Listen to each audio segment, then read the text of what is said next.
কুম্ভ মেলায় এসেছে অলৌকিক সব সাধুরা।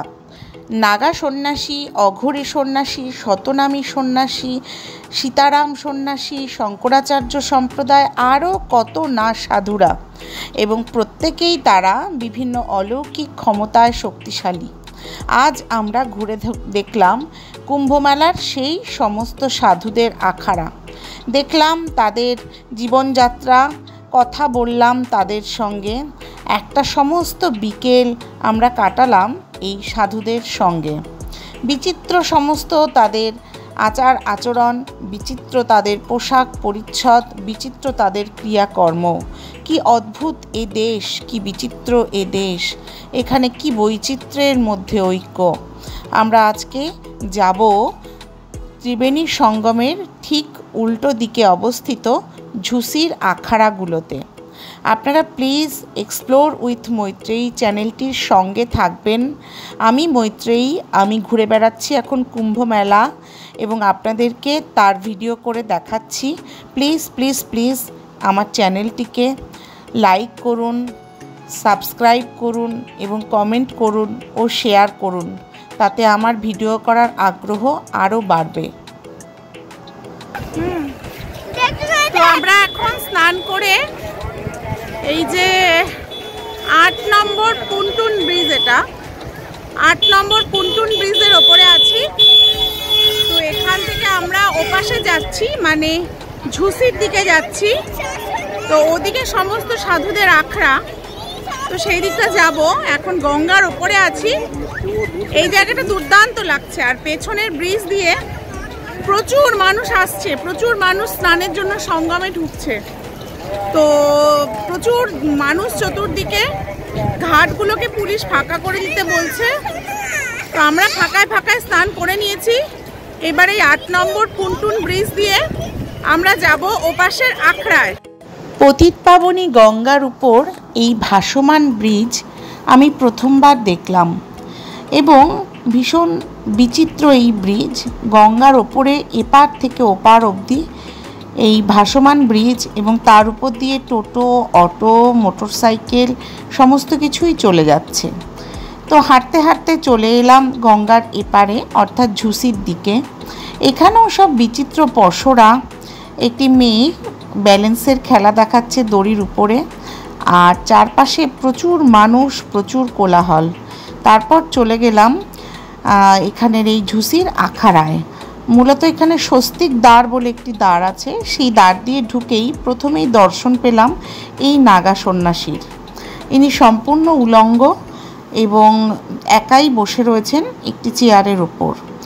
তার সঙ্গে অনেকক্ষণ কথা বললাম। তিনি ভীষণ শান্ত, স্নিগ্ধ এবং ভীষণ জ্ঞানী পণ্ডিত একজন মানুষ, কখনোই রেগে যাচ্ছেন না। তো আমরা এখন চলে এসেছি পুনটুন ব্রিজ পার করে, এটা ঝুসির দিকে।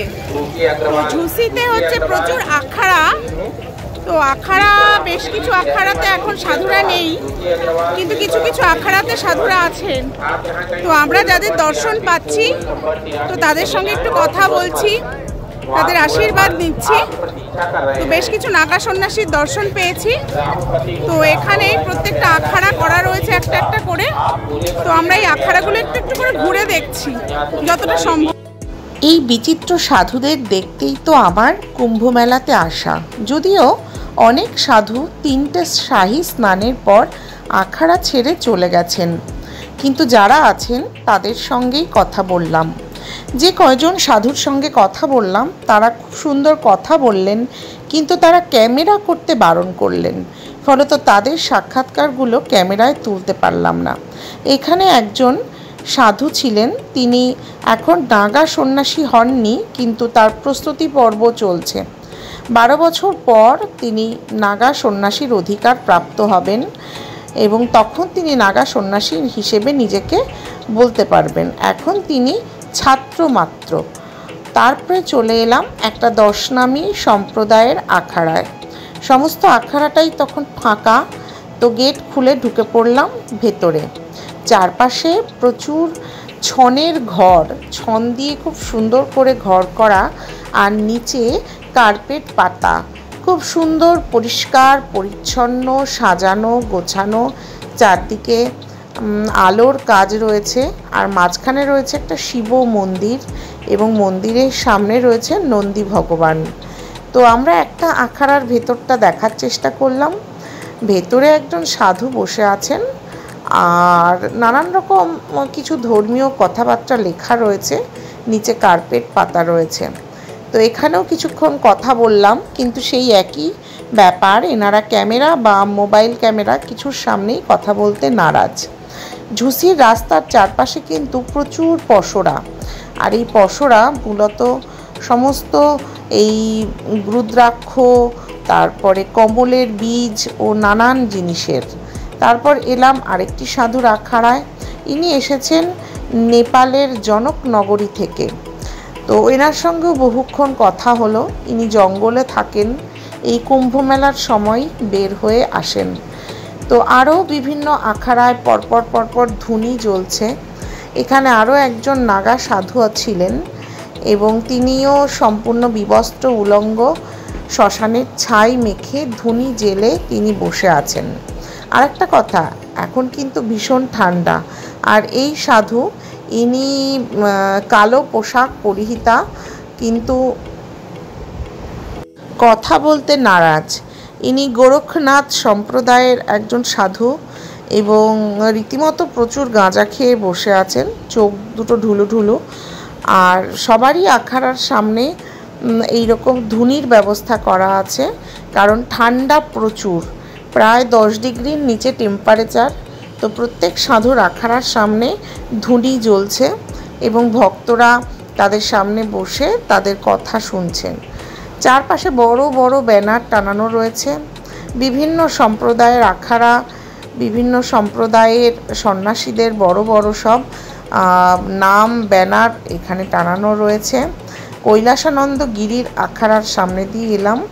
তো এখানেও ভেতরে ক্যামেরা অ্যালাউ নয়, তো সেই কারণে ভেতরটা দেখাতে পারলাম না। বাইরে প্রচুর পসরা রয়েছে, আর বাইরে রয়েছে ছোট ছোট আখাড়া। বিশেষ করে এই প্রত্যেকটা আখাড়াই হলো নাগা সন্ন্যাসীদের আখাড়া। তারা এর মধ্যেই থাকছেন, ঘুমোচ্ছেন এবং এখানে বসেই কথা বলছেন ভক্তদের সঙ্গে। তো প্রত্যেকেই আমি দেখলাম শান্ত, স্নিগ্ধ, কারোর উগ্র মূর্তি আমি দেখিনি বা কাউকে রাগ করে কথা বলতেও আমি দেখিনি।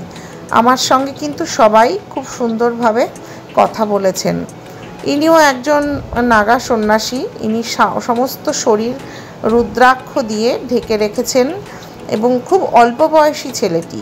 আমি যা দেখলাম ওর বয়স খুব বেশি হলে 20-22 বছর হবে। খুবই অল্প বয়সে এ সন্ন্যাস নিয়েছে এবং এই রকম ঠান্ডায় উলঙ্গ অবস্থায় ছাই ভস্য মেখে বসে আছে। চতুর্দিকে আখাড়ার সামনে এইরকম প্রবেশ দ্বার বা প্যান্ডেল করা রয়েছে এবং সেখানে যে মূল গুরু, সেই মূল গুরুর ছবি টানানো রয়েছে। যারা যেই সম্প্রদায়ের ভক্ত তারা সেই আখাড়ায় গিয়ে উপস্থিত হবেন এবং সেখানে থাকবেন।